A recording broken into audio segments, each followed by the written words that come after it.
MGL gas APK file fraud नंतर आता cyber भामट्यांनी आपला मोर्चा टाटा पॉवरच्या ग्राहकांकडे वळवलाय। मुंबईत फसवणुकीचे 2 गंभीर गुन्हे दाखल झालेत। सांताक्रूज आणि NM जोशी मार्ग पोलीस ठाण्यात नोंदवलेल्या या गुन्ह्यांमध्ये भामट्यांनी एकूण 3,50,000 रुपयांना चुना लावलाय।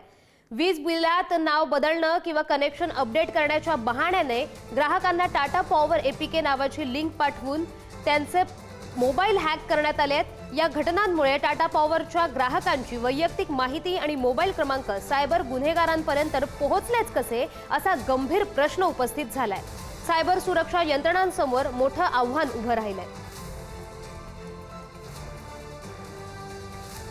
या संदर्भात अधिकची माहिती देत आहेत आमचे प्रतिनिधी नंदकिशोर गावडे। नंदकिशोर, टाटा पॉवरच्या नावे 3.5 लाखांची फसवणूक झालेली आहे, सायबर गुन्हा समोर येतोय, काय अधिकची माहिती? नक्कीच खरं तर ही सुरुवात आहे। अशा पद्धतीचे आणखीन जे गुन्हे आहेत ते घडलेले असू शकतात, मात्र त्याबद्दल अधिकृत जे गुन्हे जे नोंद आहेत ते झालेले नसले तरी 2 आतापर्यंत जे गुन्हे आहेत काल दिवसभरात ते झालेले आपल्याला पाहायला मिळतात।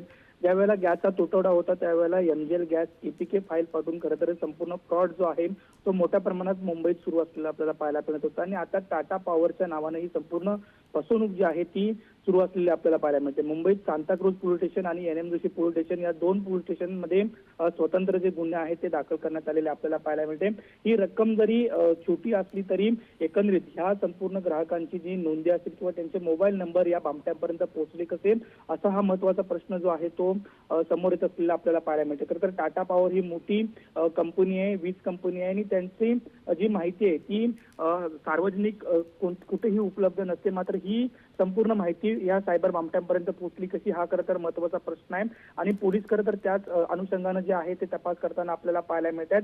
मात्र सध्या 2 जे गुन्हे आहेत ते स्वतंत्र नोंदवण्यात आलेले आपल्याला पाहायला मिळत आहेत आणि MGL gas APK file fraud नंतर हा आता टाटा पॉवरचा संपूर्ण फ्रॉड जो आहे तो समोर येत असताना आपल्याला पाहायला मिळतोय।